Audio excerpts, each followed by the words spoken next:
Pasal 17. Ulangan pasal 17 dibaca ayat 8 sampai pada ayat 13.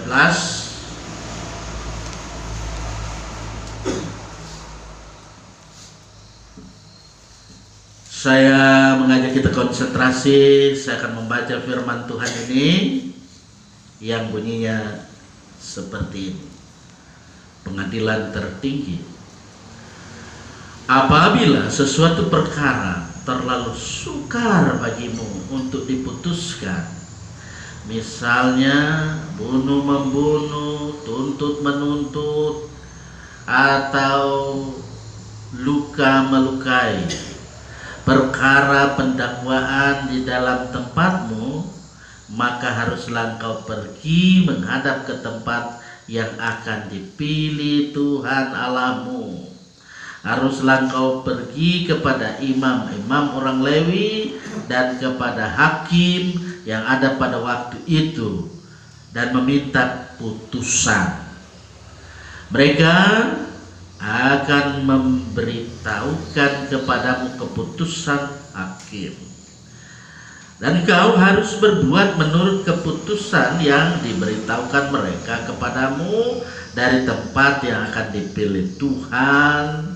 Engkau harus melakukan dengan setia segala yang ditunjukkan mereka kepadamu, menurut petunjuk yang diberikan mereka kepadamu dan menurut keputusan yang dikatakan mereka kepadamu, haruslah engkau berbuat. Janganlah engkau menyimpang ke kanan atau ke kiri dari keputusan yang diberitahukan mereka kepadamu. Orang yang berlaku terlalu berani dengan tidak mendengarkan perkataan imam yang berdiri di sana sebagai pelayan Tuhan Allahmu ataupun perkataan hakim, maka orang itu harus mati. Demikianlah harus kau hapuskan yang jahat itu dari antara orang Israel. Maka seluruh bangsa itu akan mendengar dan menjadi takut dan tidak lagi berlaku terlalu berani. Demikianlah firman Tuhan. Yang berbahagia adalah kita yang senantiasa hidup dalam kebenaran firman Tuhan. Kita mau memelihara firman Tuhan ini dan kita mau melakukan dalam kehidupan sehari-hari. Persekutuan yang dikasih oleh Tuhan bersama keluarga yang pada malam hari ini kita terhimpun sebagai pria Kombapa yang ada di Rayon 3. Kalau bilang rayon sebenarnya banyak yang hadir ya, tapi itulah realita yang ada. Nah, mungkin ke depan bagaimana ya solusinya ya, mulai dipikir-pikir supaya mereka yang malas ya bisa mungkin pengurus yang ada lebih intensif lagi dalam mengerjakan tugas panggilan sebagai panggilan pemilihan yang dinyatakan kepada setiap pengurus yang ada, dan sebagai warga, sebagai anggota PLK Pria Kombapa. Memang itu pergumulan, problematika dalam kehidupan ini selalu saja ada. Ya? Jangankan masalah-masalah dalam kehidupan, dalam kebersamaan, dalam peribadahan, masalah-masalah yang lain pun biasa muncul dalam kehidupan ini. Tidak hanya zaman-zaman kini, tetapi zaman dahulu juga sudah muncul, apalagi zamannya apa yang disebut Israel, umat Allah. Karena itu dari dulu sampai sekarang, sampai di era disrupsi, era kemajuan iptek yang disebut dengan era reformasi, supremasi hukum ya. Saya kira kita walaupun tidak melek dengan hukum, hendaknya kita juga belajar dari situ supaya kita memiliki bagaimana kesadaran kehidupan yang berbangsa bernegara. Mari kita lihat dalam kehidupan umat Allah, dalam kehidupan Israel itu sendiri, dalam perikop yang saya baca tadi dan kita juga pasti membacanya dalam kitab Ulangan tadi.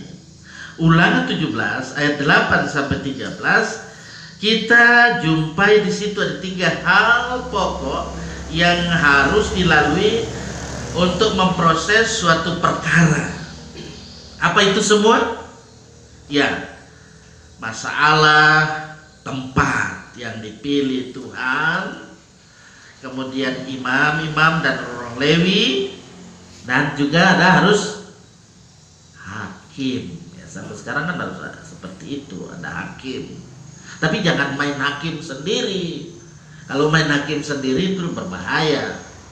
Ya, hingga kini kan diharapkan jangan main hakim sendiri karena ada aparat keamanan, ya kan?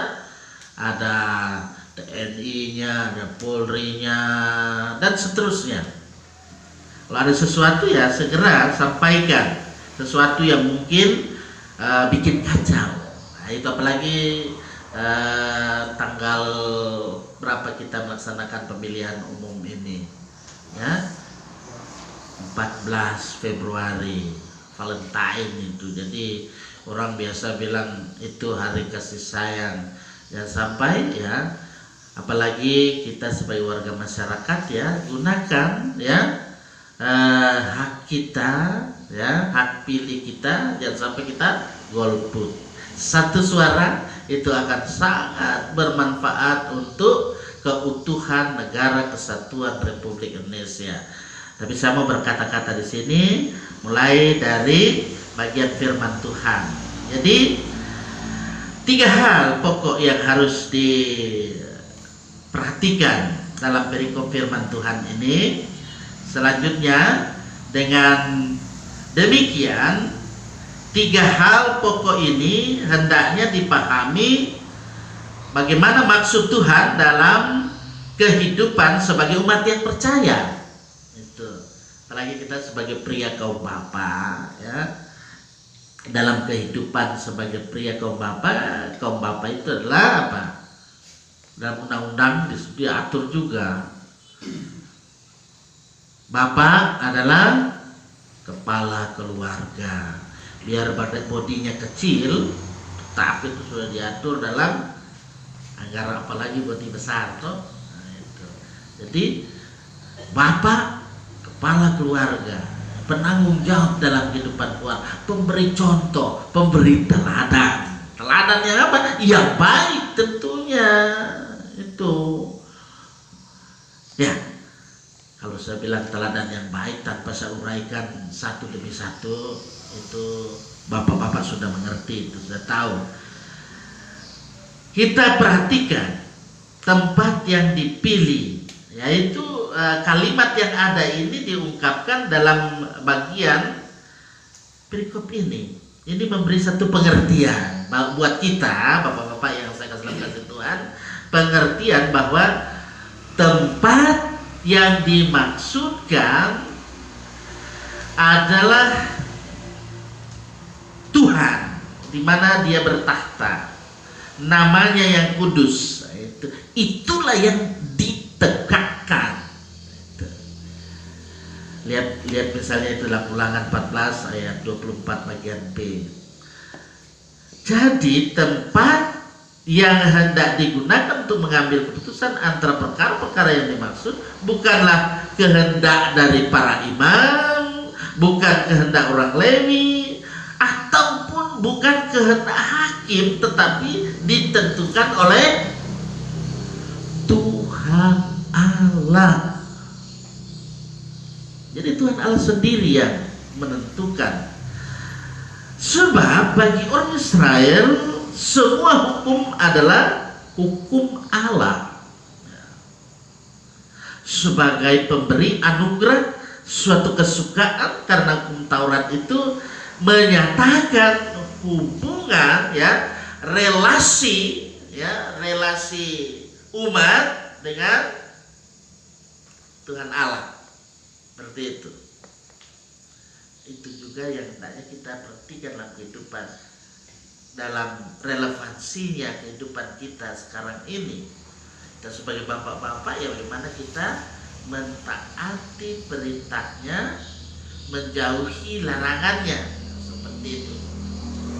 Sehingga tidak bapak-bapak yang mungkin diseret ke ranah hukum, ya, tapi saya yakin kita sebagai bapak-bapak Kristen akan selalu tetap setia menunaikan tugas tanggung jawab panggilan dalam kehidupan ini. Mari kita lihat di sini ada ungkapan imam orang Lewi. Ini berarti imam dari suku mana dia? Lewi. Nah, dalam kitab Ulangan memang dijumpai ada ragam tugas mereka seperti merawat bait suci. Kalau di sini merawat itu apa ya? Itu ketua langsung ada pengkostor, tapi jangan juga cuma pengkostor saja, kita juga bisa menolong dia sehingga tugas yang ada itu tidak sendirian, ya, seperti itu. Jadi melayani juga dalam kehidupan ini sebagai apa yang disebut dengan hakim dalam menangani persoalan-persoalan yang sulit. Nah, itu persoalan-persoalan yang pelik. Dia mengatur pengawasan para penderita kusta juga. Kalau sekarang kan masih ada penyakit kusta kalau di daerah kita ini. Sudah tidak ada, ya, puji Tuhan, ya. Kalau di tempat tertentu masih ada. Nah, itu Ulangan pasal 24 ayat 8. Ternyata peran dari imam orang Lewi dan juga hakim itu tertera di bagian firman Tuhan yang kita baca ini. Tugasnya itu berat, tugasnya sangat berat. Dia pengambil keputusan akhir. Para imam bertanggung jawab tentang segala sesuatu yang terkait dengan aturan hukum, dan bersama dengan para hakim yang ditempati sesuai tempatnya, tahtanya yang akan diduduki oleh umat Israel. Mereka harus mengambil keputusan yang adil, seadil-adilnya, keadilan yang tentu tidak berat sebelah. Keadilan itu harus dia sama dimanapun dia ditempatkan. Nah, selanjutnya kita melihat di ayat 11 dikatakan di situ bahwa mereka yang telah melanggar aturan hukum tidak dapat melepaskan diri dari keputusan hukum itu sendiri. Sekarang kan hukum itu tajam ke bawah, tumpulnya ke atas, ya toh? Sekarang saja di apa ini, ya, kita lihat saja itu di media televisi. Saya tidak perlu bilang-bilang, ya toh? Karena itu kode etik juga. Kode etik yang mana jangan sampai kita mengumbar yang tidak perlu disampaikan. Tapi saya berbicara di sini tentang firman Tuhan supaya sebagai warga gereja, apa terlebih sebagai pria kaum bapa, kita menjadi keluarga yang senantiasa sadar hukum. Nah, itu kan ada yang disebut dengan apa? Kadarkum. Nah, itu Pak Gusti, beliau itu biasa juga menyampaikan penyuluhan, ya. Nah, kadarkum, keluarga yang sadar hukum. Ya, saya percaya pria kaum bapa yang ada sebagai penanggung jawab dalam kehidupan keluarga, dalam kehidupan kebersamaan di pria kaum bapa ini, dan juga dalam kehidupan berjemaat, semuanya saya melihat di sini pada sadar hukum, ya. Ada yang diberikan tugas di mana ini, KPPS.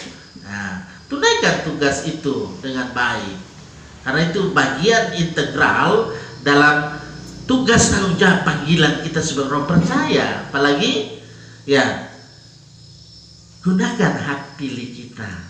Pilihlah pemimpin yang bisa mengayomi, yang bisa apa lagi? Apalagi selain mengayomi, ya kita bisa hidup di era reformasi yang senantiasa harus taat, ya, taat pada hukum yang berlaku, karena diupayakan kan hukum yang ada di Indonesia jangan sampai hukumnya mati, tetapi memang ada juga hukuman mati bagi mereka yang harus menerima. Misalnya teroris itu kan dia sudah kena pasal itu, makanya kita di Indonesia mulai sudah, ya walaupun itu sudah mulai berkurang, tapi ada antek-antek yang lain lagi. Nah itulah yang kita harus waspadai. Kita sebagai warga gereja, pria kaum bapa, bagian integral dalam kehidupan masyarakat, dalam kehidupan berbangsa bernegara. Mari kita upayakan terus supaya dalam kehidupan kita terus menjadi contoh, menjadi teladan dalam kehidupan ini. Sebagai pria kaum bapa, hendaklah kita menunjukkan peran kita di tengah-tengah kehidupan kita, yang sadar hukum.